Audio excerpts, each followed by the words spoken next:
Hi guys, sorry about getting cut off there with had a little computer issue.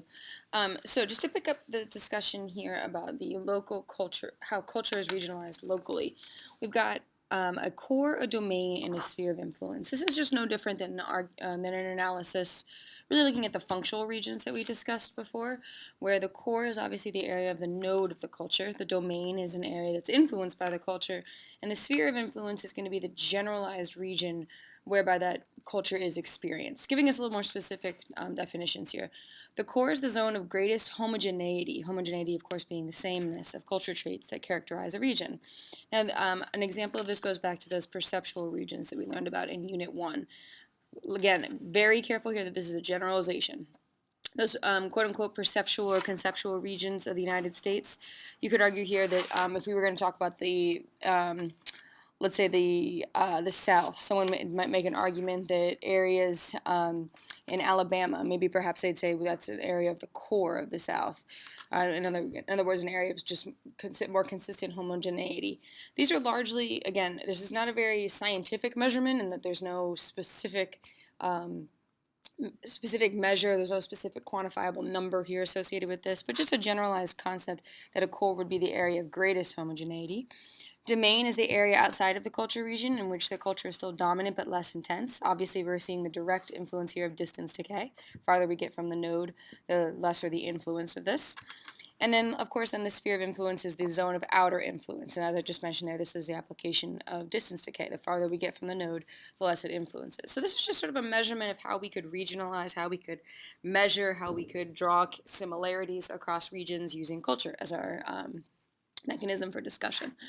Now, one thing to note is that pop culture can blur the lines of culture regions, realms, core, domain, all of those different measurements, because we've been consistently learning about distance decay. You don't necessarily have to write this down, but distance decay, as distance decreases the interactions between the places. So the farther we get from the hearth, theoretically, the less it influences. But pop culture isn't necessarily applicable here. It doesn't necessarily live by those rules. If we apply that same concept, the sort of opposing concept that we've learned about, the opposite concept of time-space compression, whereby the connectedness through technology actually is what determines the interactions, well, then this concept of where a culture region exists or where a realm exists or where the core exists, those are not necessarily fluid. In other words, the areas that are most influenced by one another are no longer necessarily in direct proximity, in direct location with one another. So pop culture, the concept, again, this is applicable for folk and pop culture, no question. But just important to know that in our globalized and technologically advanced world, that pop culture is blurring all of the lines of distinction that I just spent this time outlining for you. Last term is one I want you to be familiar with, which is sort of relevant to that discussion I just said about how those regions are actually influencing one another. It's called a cultural transition zone. And so it's an area or a boundary between two culture regions that exhibits traits from both cultures. And this is going to be significant when we start talking about what happens when cultures interact. And we're certainly going to return to all of these different examples here.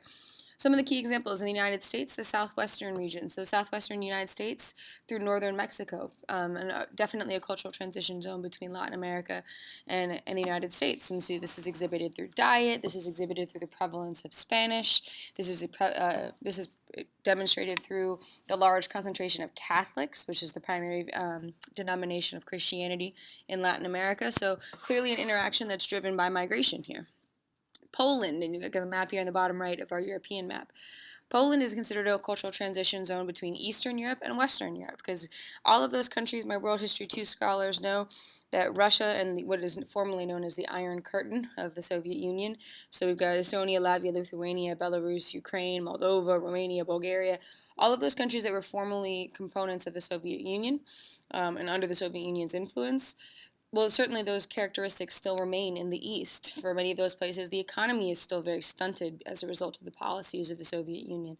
The faith, again, religion is also a key example of the way in which culture is exhibited between Eastern Europe and Western Europe. Poland really marks a cultural transition zone because Poland just demonstrates and has a lot of the cultural characteristics that are relevant to both East and Western Europe, and its culture again is just sort of that duality piece there. Eastern Ontario and Western Quebec, where that's going to be in Canada, regions here we see specifically this is manifested through language, that areas that are highly influenced by English versus highly influenced by French. And this is a product of the fact that, as we well know, that Canada was, or parts of Canada were formerly owned by the French Empire, or components of the French Empire. So the prevalence of French versus English in those regions is sort of exemplifies that cultural transition zone. And lastly is the one in the top right-hand corner that you see is that map in Africa, and something we'll come back to when we talk about ethnic conflicts. That blue region you see is primarily Muslim.